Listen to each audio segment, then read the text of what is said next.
All right, guys, welcome to the Beggins Brothers Podcast with Mike Puma as our stepbrother now, stepping on into the deal. This is going to be a fun one. I want you to understand how we call Mike out for being a condescending prick, me being really selfish, and bringing some real value on how to actually convert FSBO. So watch this one. If you have not yet, hit that subscribe button, hit that like, and tag some friends who are condescending pricks too. We're going to help them recover themselves as well.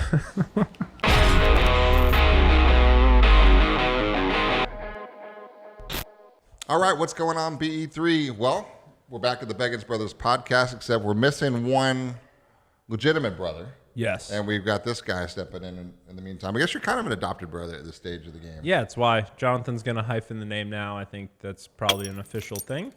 And, yeah. Mike Puma Beggins? Or Beggins? Yeah, or Beggins Puma. Yeah. I'm okay either way. You guys can vote on which way you think yeah, it needs whatever to be. makes it you guys feel better. But, yeah, I think at this point might as well hyphenate it. Well, all right. Welcome to the podcast here. We've got two really interesting topics today. One is going to really infuriate Mike, and the other one's going to bring you a lot of value. So I'm going to start with the one with value for you guys first, and then we'll get there. Fair later. enough. All right. So we're doing something really cool right now. That's building from our Next Level University, which we do quarterly, and we break it from different levels of agent production, and then after that, we ask the agents to pick a lane, right? Yep. And so we have 3 different lane classes going, and one is work in your sphere with social. Yep. Second one is really digging in through expireds and remine and niche marketing. And then the third one is doing for sale by owners and leveraging our RealSure platforms and the iBuyers and all. It's pretty cool. So you're doing the social sphere one, I'm doing the FSBO one, and we every Monday morning at 9:30 we just do a big Zoom call. It's really cool. Yeah. And getting great results. So one thing happened to me yesterday that I think is going to bring a lot of value to you, and it's this. One of the girls in my class, her name is Amber, and Amber calls me and says, "Holy shit, this is really easy. I got one." Right. First of all, let me put the context to it. Their goal, their homework assignment was to go through the lead sources that we talked about. They're going to pull 40 for sale by owners. They're going to scrub those 40 down until they find 10 that they actually connect with that run through the RealSure program, and they're going to go see all 10 of them. They're going to have a certain talking track, which we went over, and they're going to record themselves at those doors, right? So They're going to record them, then they're going to send me the recording, and then next week we're going to actually go through the recordings, and we're going to kind of critique and coach kind of their connections or their miscommunications or attract and repel. So it's pretty cool. It's going to build on itself for the rest of this quarter. So she calls me. She's like, "Oh, my God, I got one."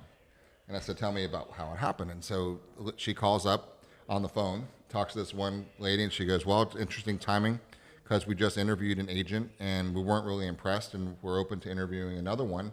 When can you come over?" And she's like, "Oh, my God." Right? And which happens. Everything's a numbers game, and luck is part of the thing, and timing. So she goes, "What do I do now? Because I'm not really used to somebody saying yes right away. And where's the process? How do we kind of work that whole thing out?" She goes, "Is it always this easy?" And that's what I want to get into for a second right now, because is it always this easy? And I said, okay, I need you to just be quiet for a second. And I want you to understand this very, very clearly, because this is going to make or break your entire real estate career, the way that this conversation is going to end here. And she's okay. I said, look, yes, every single deal is going to be this easy. Every single deal is this easy, except where you're going to screw it up is that you're not going to have your timing right, okay? Which creates the false appearance that things aren't working this easily. But the real truth is once you get to a certain point in a transaction, if you have trust and if they know that you care about them and if there's a connection there, it's a natural progression. It's a natural ending to a sales cycle is a signature, right? That's just the way it works. So in this particular case, this seller had been trying to sell their house for weeks prior to her actually entering into the equation. She happened to enter the equation, and by real luck, right, she showed up just at that right time. You know how we do that cocky matrix? And maybe we'll put a link to the cocky matrix video on that one. But the cocky matrix is right where cockiness and motivation intersect. And that's the moment of decision where people actually decide to hire an agent, especially for sale by owner.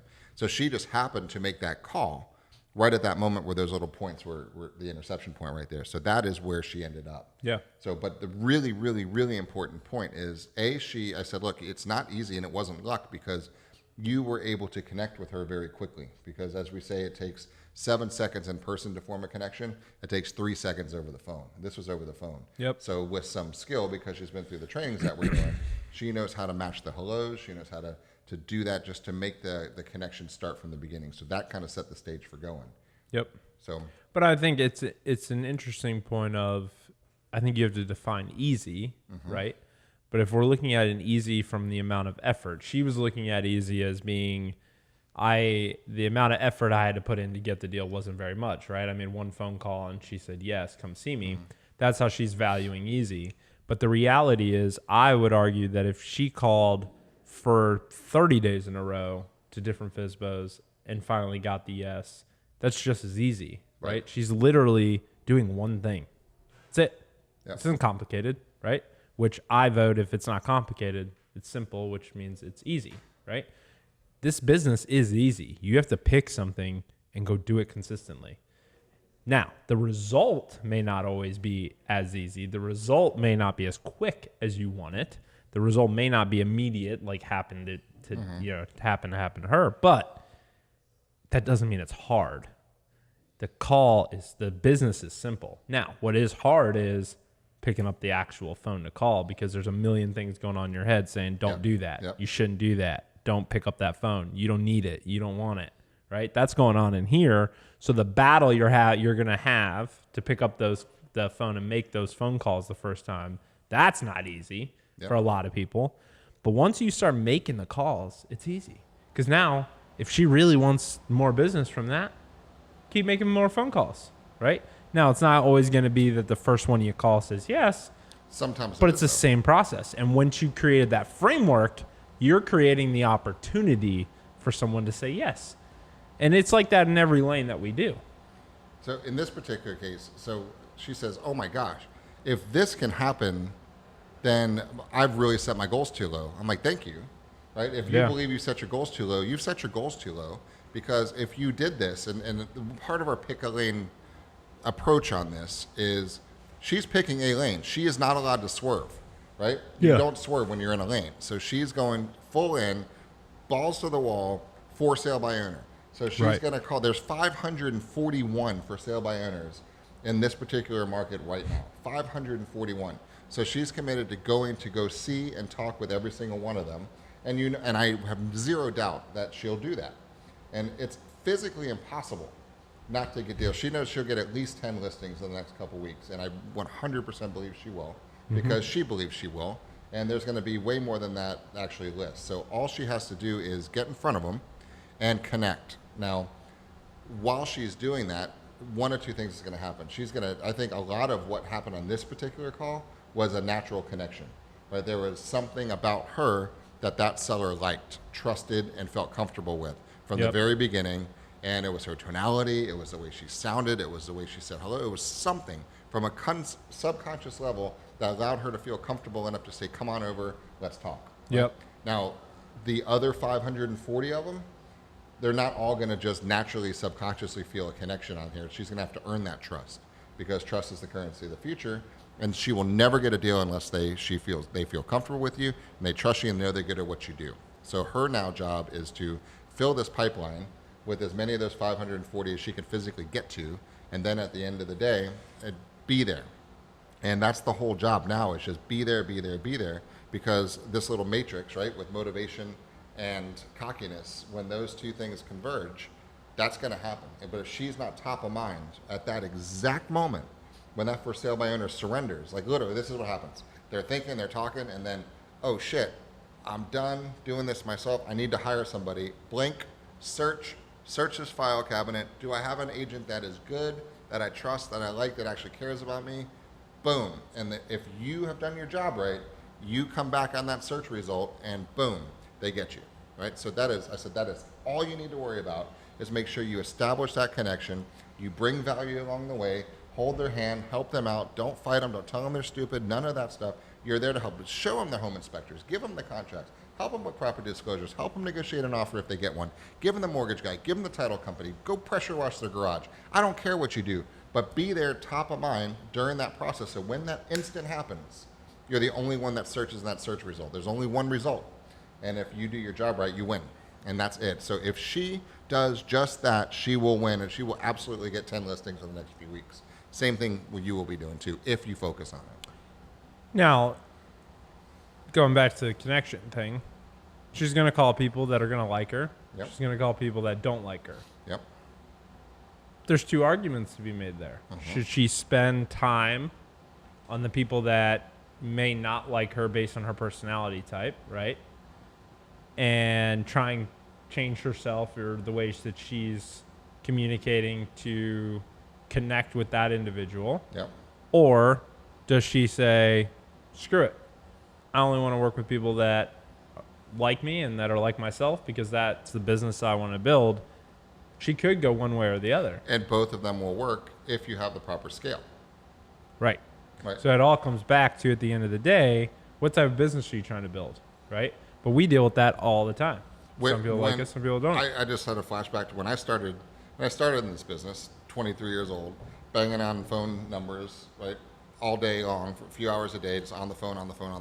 I didn't have a clue what DISC, VAK was at all. It was brute force, sheer numbers, sales is a numbers game. Get your ass out there.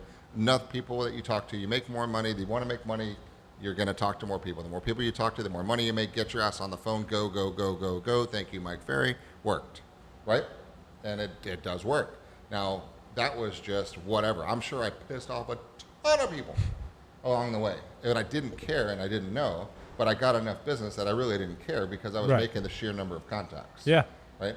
So had I known then what I now know, I would have been able to either make a lot more money in the same amount of time or the same amount of money in a shorter period of time. Yeah. No, Right? I think that's a choice. Yeah. I think that But makes it's sense. a true physical choice because it's whatever you want to do. And if you don't want to go through, it takes work to be able to slip into neutral, to figure out what you're dealing with and actually relate with them at the world that they're actually operating in. And it's a skill set. It's a job. It's hard work and it's very important. But it also isn't important if you're going to blow a ton of numbers out and you don't really care about repeat and referral business. But I operate on the mindset of every single deal you do is worth $130,000. Correct. So if I can give you an extraordinary experience, then now I own you. And I own your family, and I own your tribe, I own your coworkers, I own your neighbors, because I am now your real estate agent. And anytime anything happens in real estate, when your AC goes out, when your palm tree goes down, your fence gets blown over, you're going to call me because you know I got your back and I'm going to help you with anything. That is the value that you create with a connection. If you just want to bang out deals, doesn't matter what you do. Yeah, because, well, then it becomes 100% attract, repel. Attract and repel. Yep. That's right. Let's get into that for a minute. Okay. Phase 2 of our podcast here today. So, Well, this is the phase you said I'm not going to like. you're right. All right. Now, this is actually a really important topic right now because we had a meeting earlier today where it was suggested that Mike is a condescending prick who doesn't like agents. Yeah. And I take care of myself and work to make sure shit just happens that I want to happen. So you're selfish and I'm condescending. Correct. Okay. And this is excellent learning here. And this is really important. So I want you to pay attention to this for a second. Because are you a condescending prick? Could I be? Sure. Right. Absolutely. But is he?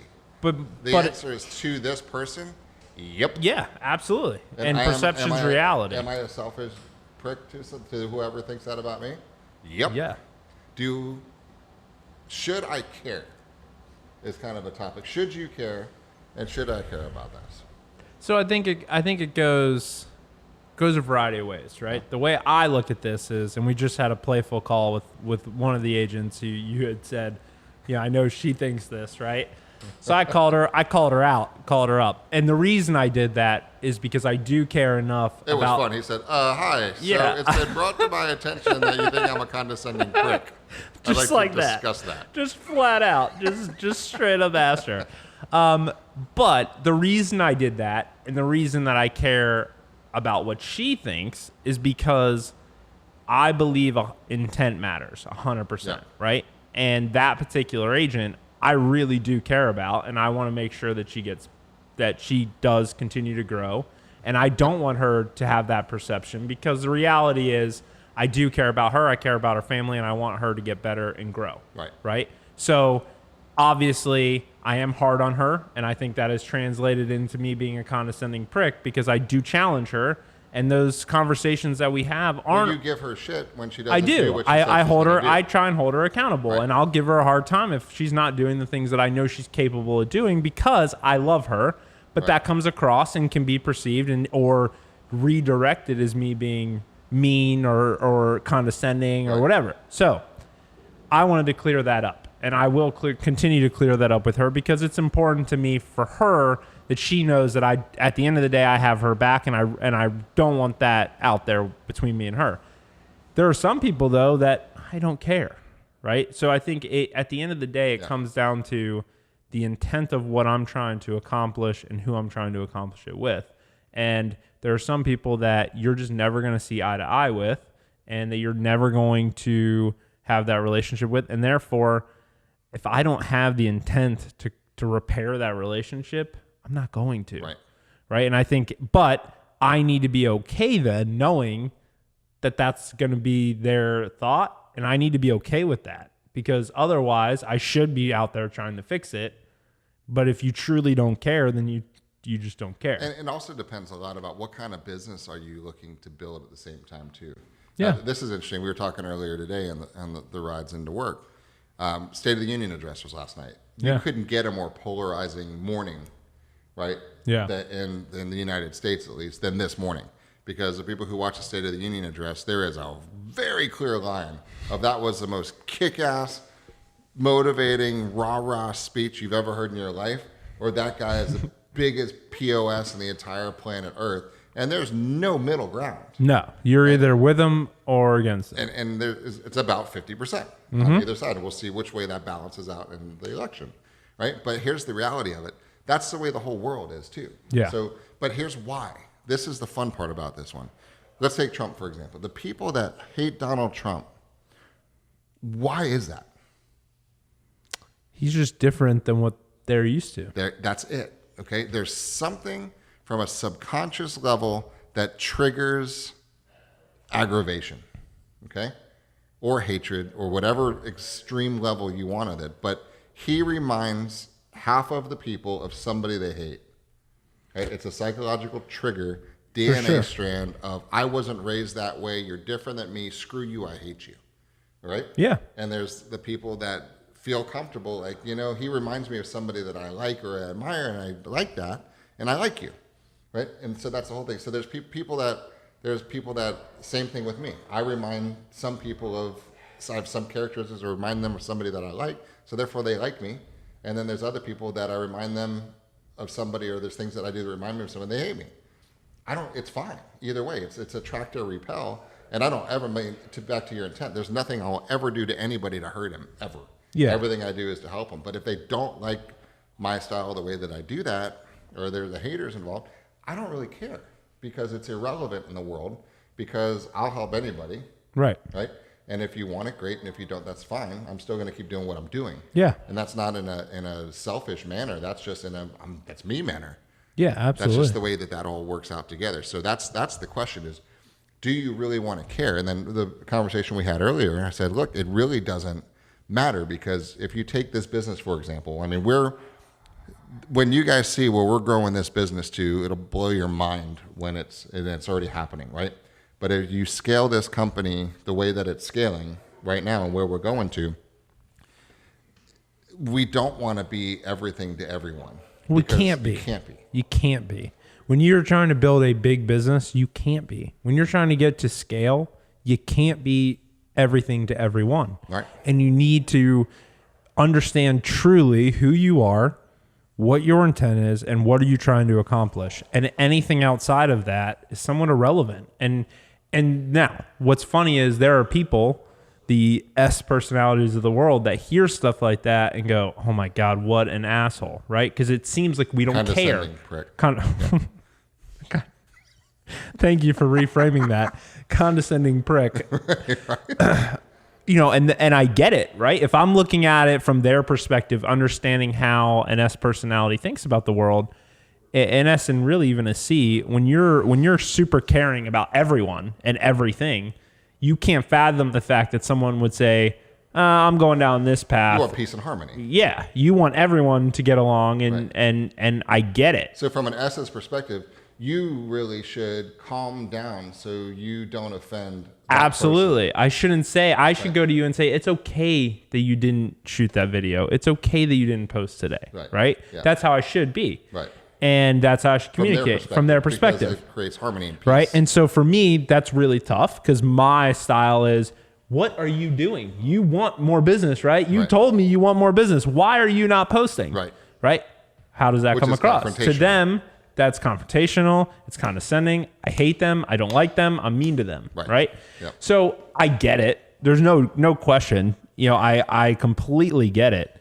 At the end of the day, it becomes, does it matter? And I would argue if our goal is to build one of the largest brokerages in the country, which it is, I don't think we can accomplish it if I'm worried about that, because I can't possibly grow to that scale and treat everyone that way. I can on a one-on-one. That's where I was going. I can't do it on a group setting. Right. I just got to deliver the message the way that I know how to deliver the message and be comfortable delivering the message. I can't sit here and go, it's okay, everyone, to not do that. That's not me, right? And if it is you, it's you. But that wouldn't be authentic. It's not authentic, and it would ultimately not last, because then you're not really anything to anybody. You're trying to be everything to everyone, but you're really nothing to anybody. And it's a fake bullshit. Well, all the D's in the room are going, dude, why is he not just telling us what we need to do? Right? So like from a dominant personality perspective, they're all going to look at me and they're not going to like it, because they're like, dude, this guy is like weak and he's not delivering a strong message. Like, so it goes all ways. I think at the end of the day, you have to be true to yourself, and you have to understand that at the end of the day, we're going to build a team that likes what we do or doesn't like what we do. The ones that don't aren't going to be on board. The ones that do will. And we believe that there are enough that will, that it makes everything else irrelevant. And here's the fun part. It's a conscious choice too, because I mean, those of you who know me, you've been around for a long time. This is what I am, right? This is what I say. This is the way that it is, and you like it or you don't, and it's okay, right? But if I were to change that in any aspect of it, it's inauthentic. And it's not going to be real. And I would rather be surrounded by people that like the real me rather than people that like a fake version of me, because that's just bullshit, right? So put it out there, put yourself out there at scale, right? To whatever scale creates the income that makes you happy, right? I'm not talking big scale, because my passion's marketing. I know yours is too. I love marketing. That just drives the world. But if you look at what's driven and changed in the marketing side of the world, everybody from a mass marketing perspective to try to build brand was trying to be politically correct, non-offensive, and just vanilla out there enough to be kind of memorable, but not offensive, so that at least they remember what you said. Versus today, it's just contextual, I am raw. Like if you like horses and orchids, right? Yeah. And you hate Donald Trump, here's your message, right? Absolutely. And completely, hey, I know you hate Donald Trump. Check out this beautiful orchid, blah, right? And now I've got complete connection, and it's completely contextual, and I can go real raw in and out. If I don't align with those views, it's going to be inauthentic. It's not going to work. But I could seek out people that have commonalities, and I can really target that message right to those people. Well, and you're seeing what's crazy to me, and what I love from a marketing perspective, is when you look now at the biggest brands in the world, they are doing the same thing, right? There's no more. The biggest brands in the world used to play it safe, right? They never do anything that's controversial because could damage the brand. Right. But now you have brands like Nike saying, you know what? No, we're not. We believe in what Colin Kaepernick is doing. Right. And you may think that he's being ridiculous, but we're going to go and give him a deal and promote the hell out of him because we actually support what he's trying to do. And there were a lot of people that burned their shoes. There were people that burned their shoes. Yep. Did Nike crumble? Nope. Did Nike come back and say, you know what? No, we're not going to do it with him anymore? Nope. Right? So the reality is Nike made the decision, you know what? We are going to go with what we believe is right. You don't have to agree. We believe in our intent. We believe what we're trying to accomplish. And we believe that there's enough people that will still buy Nike shoes that it will not affect our bottom line at the end of the day. It did short term, but it won't long term, right? And actually gain more people. And gain more because there's more people now that will double down and buy more of their stuff because they support Nike, because Nike supports Kaepernick and they support. So and short-term memory fades for the people who really exactly they still like the shoes. Listen, I personally don't like Kaepernick's choice. I was wearing Nike shoes yesterday, right? So at the end of the day, because it fades. But go contextual to real estate for a second. Some of the best agents that I know, that I follow, that I watch, right? Some with our company, some not with our company. What I love about them is they're them, right? You see them wearing their workout shit, bullshitting, singing in their car on the way to the gym, see them playing with their kids, seeing them showing a house, seeing the real person that is the real personality that comes out. Versus the people that try to face it. Let me play it safe and say, if you've ever considered wanting to market value, please let me know. Bullshit. You could smell it from a million miles away. And they're not playing attract and repel. When you try to be everything to everybody, you're going to repel everybody because there's nothing of substance there. So you got to go all in and go deep. You can't in today's world, right? It's not like it was before. The fake it till you make it, you're exposed. The internet exposes everything. Right? So at the end of the day, it is impossible in today's world for you to hide long term. Yep. You're exposed. Anyone can really find just about anything out about you pretty much anytime they want, right? So with that said, why not just own it then? Right? There's no more hiding. And so what you're seeing a lot of brands do, you're seeing a lot of agents do, you're seeing a lot of people do is say, you know what? I am who I am, and I'm just going to be that. And I think that is, for me, I'm excited about it because I think it leads to happiness, personal happiness, but I also think it leads to building a really cool business, not just a business, a really cool business that individual will enjoy because they're attracting other people to do business with them that are like themselves. And so you're going to create a really happy, cool business versus just growing something for the sake of growing. Now, I got to clarify something so it's not muddy here. Now, to be yourself, grow a business, attract the people long-term to help you build your brand. 100%. Now, from a conceptual level, if I'm going to go to 20 for sale by owners in the next 2 days, I'm going to use skill, right? And skill set allows me to go into neutral, to actually see who I'm about to deal with, to relate with them the best way I can, to give them an extraordinary real estate experience so they trust me, so they let me in. Okay, you guys following this?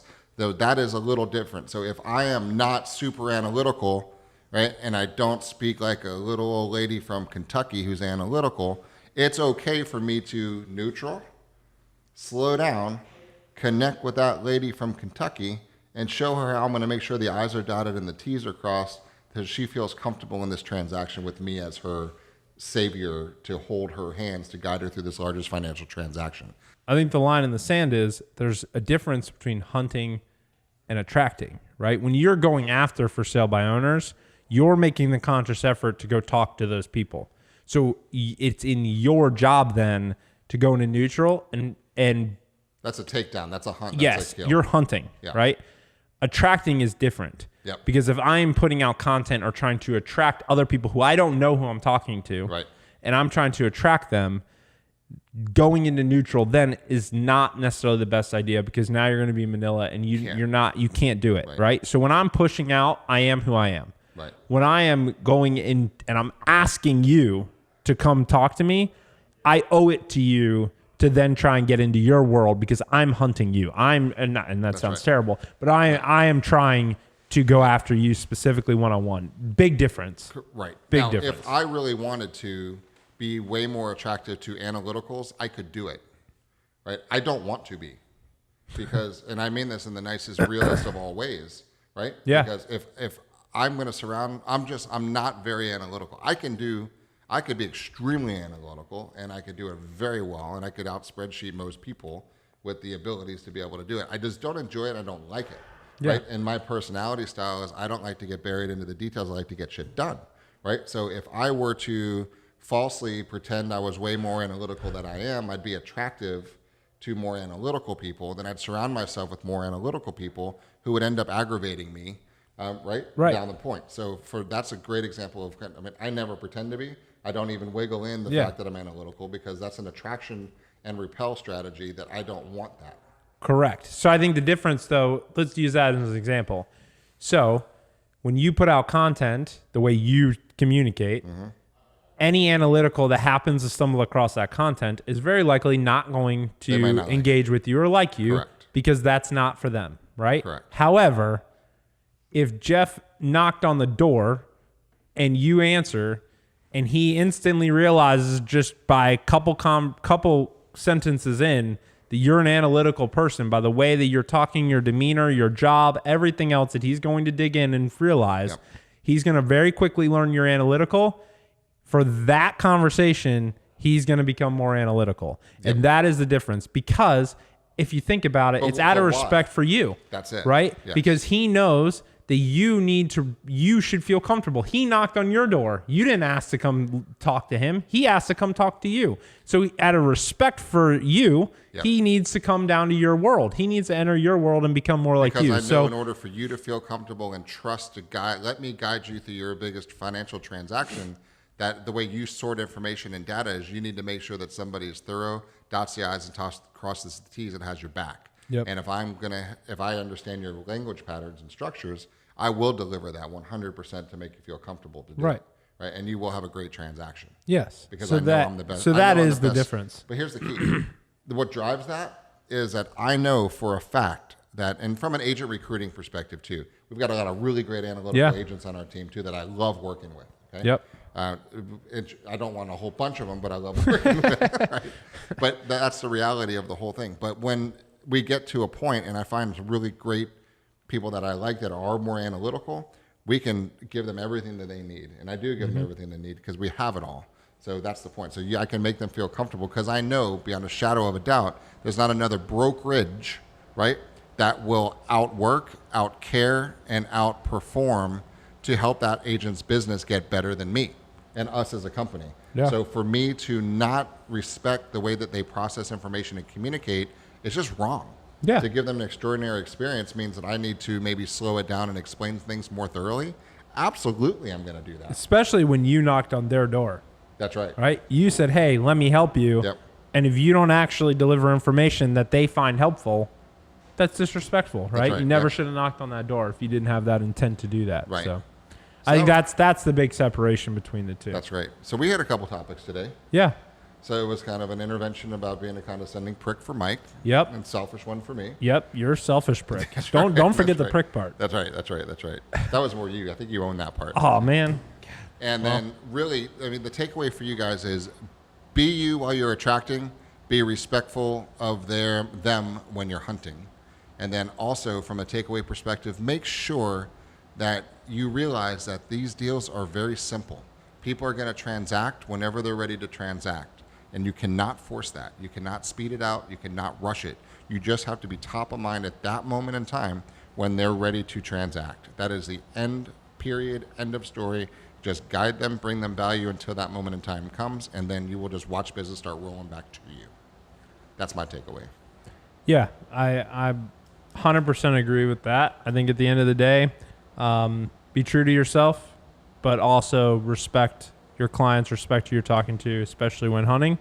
And if we can ever do anything to help you, please let us know. Let us know. We're here for you. All right. Talk to you guys next week. Yep. Thanks for watching. See you later. Bye.